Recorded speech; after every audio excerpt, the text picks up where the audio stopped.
Ladies and gentlemen, even though Tesla stock had a bad day today, was down over 3%, I now believe this stage is set for an imminent reversal in not just Tesla, but the broader markets. And I will share that with you, my timeline on this, why I'm even making this video, why I believe these things in this video as well. Now, I could be right, I could be wrong. Even if I'm wrong for whatever reason, I think it's hard to deny the bull case that is screaming in front of us. And I would love your thoughts on that down below in the comment section. I will also speculate where Tesla could go here over the next couple of months. We'll talk about Tesla earnings a little bit in this video and a couple big catalysts specifically for Tesla that's really going to take Tesla to that next level. If the broader markets rally, that's going to be good for Tesla. Could that send us into the 500s? Sure. But what sends us into the 6, 7, 8, 900s, ultimately where I believe Tesla will go in 2025? It's not just a broader market rally that will get us to that point. That ship has sailed. There's a couple very important catalysts that I believe are coming here soon. So hit the like button and subscribe to the channel if you own Tesla stock, if you like Tesla. And yeah, if you're currently watching this video, which should be a couple thousand of you guys, hopefully at the bare minimum. So, okay, first and foremost, today was a good and bad day. I mean, depending on, what you're looking at. The RSP was up 0.69%. The equal weight S&P did okay. Tesla stock fell, and I'll give you the long story short on this. Elon has not commented on the whole TikTok rumor, whether or not he's going to look to buy that. I don't believe that is the case.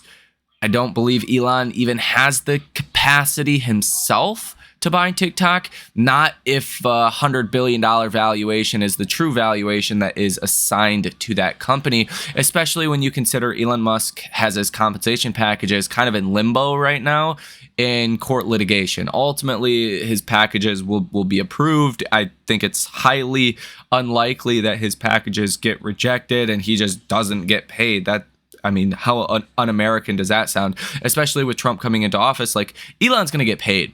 But for the time being, I would see it as unlikely that Elon is in a capacity to go ahead and buy TikTok. I think the guy's got a little too much on his plate already. So I don't pay too much credit to that, but I will acknowledge the longer it takes for Elon to deny that, the more nervous investors get.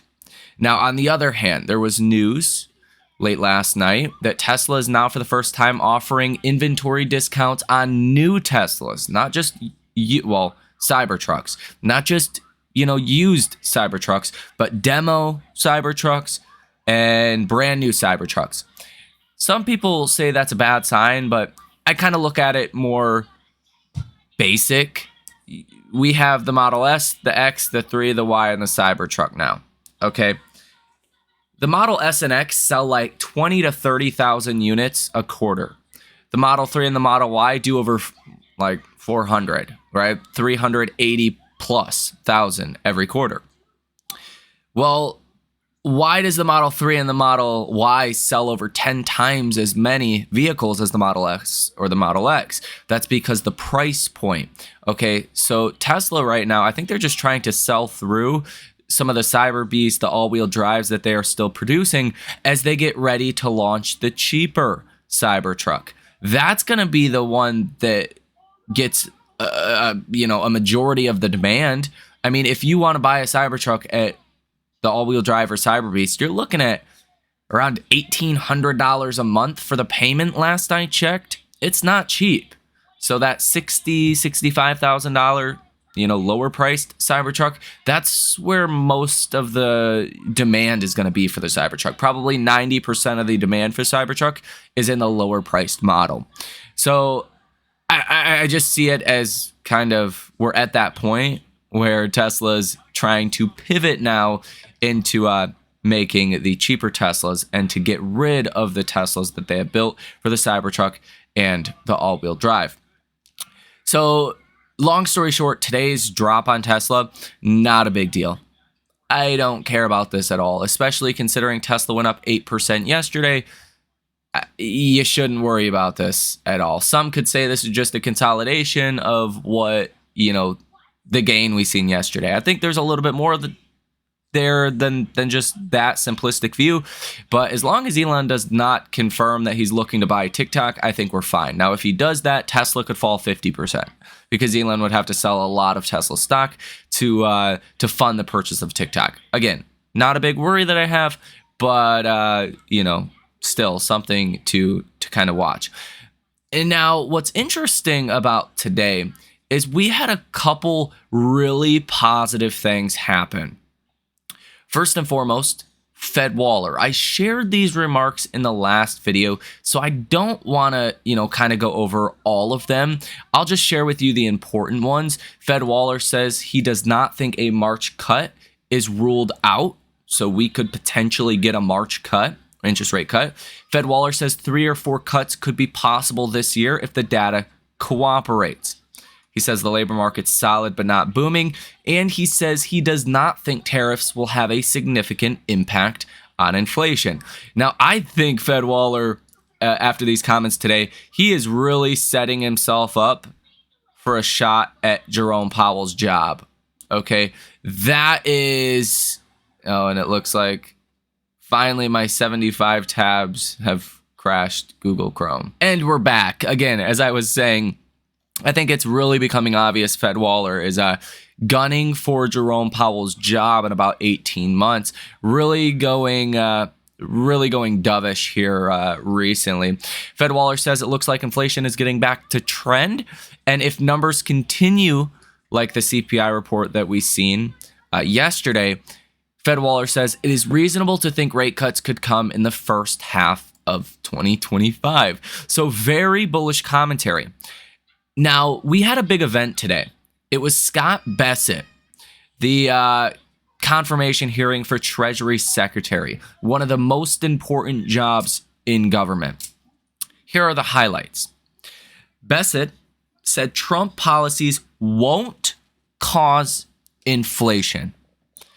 Now, obviously, that is an opinion. That is from the Treasury, so I think the Treasury's opinion holds a little bit more weight potentially than other, commentators. And let me just point out, I watched this whole Senate confirmation hearing today, and this guy is cool, calm, collected. Honestly, I can't think of someone who could do this job better.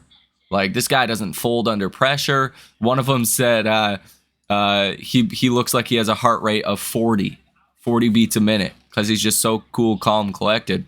He does not think tariffs will cause inflation. And that's so ass backwards, pardon my French, from what the markets are currently expecting. The markets are expecting that tariffs will cause inflation. The markets are basically saying right now that higher inflation is coming. Tariffs are going to hurt the economy. They're going to cause inflation with a certainty. And that's going to mean the Fed's not going to be able to cut rates, blah, blah, blah. I've never been under the whole tariffs will cause inflation camp, especially if Trump, which seems more likely to me, wants to enact tariffs on kind of a stepped up basis. Instead of doing a 10% blanket tariff on day one, he could start with a 2% tariff on day one and, do it 5 months in a row. So 5-6 months from now, we could be at that 10% blanket tariff. But instead of all of that happening on day one, it happens over the course of 6 months. Okay. That was some news last week that really boosted our markets. We haven't heard anything about that, but that is something more along the lines of what I'm expecting. Now, Scott Bessent said that fiscal spending is out of control. We all know this. He said heavier Russia sanctions are on the way. He emphasized that Trump said Social Security would not be touched. And Bessent said he believes the Federal Reserve should remain independent. And the prospective Treasury nominee poo-pooed a U.S. digital currency. He said basically there's no reason for a central bank digital currency like a stable coin for the Federal Reserve. So overall pretty positive. The markets generally liked what Scott Bessent had to say today. And I think it is setting us up for something pretty remarkable after January 20th. Because let me point out to you, I did this in the last video as well, but this like blows my mind.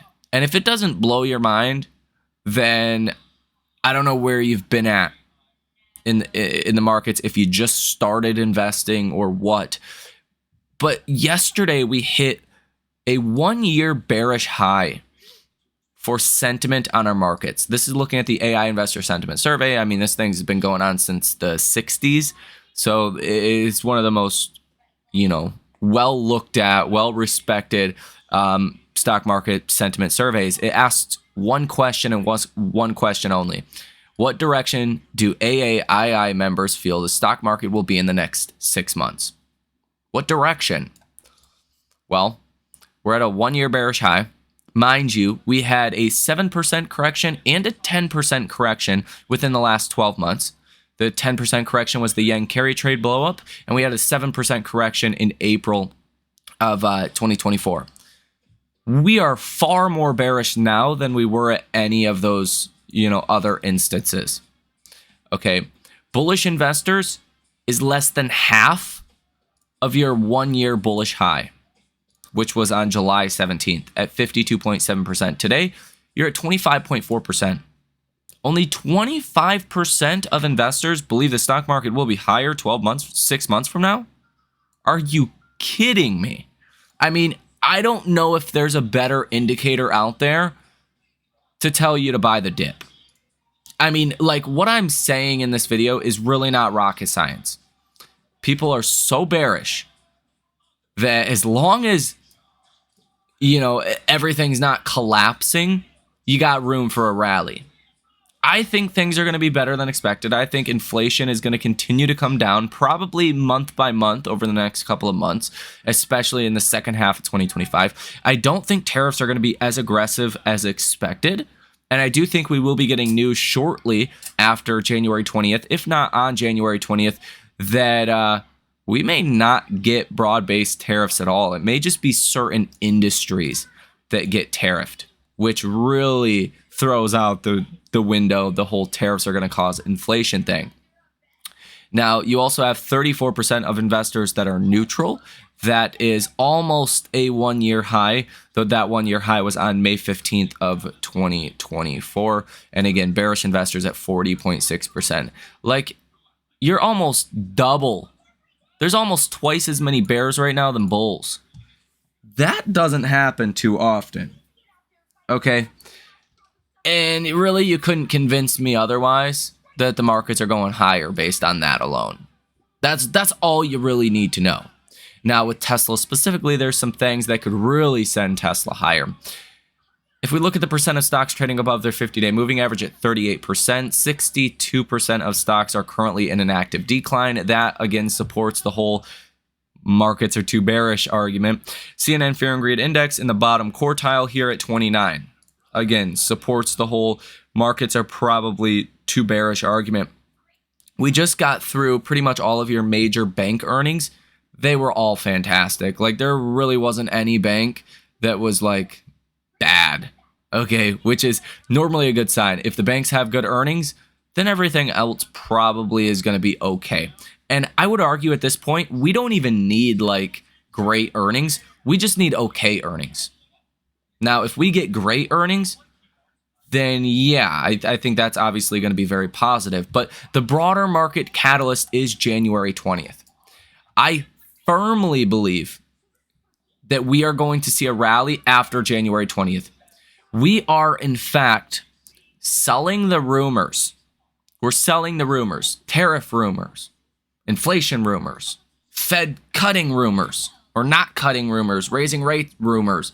There was a 30% probability of the Fed raising rates again before yesterday's CPI. We've been selling all of these rumors.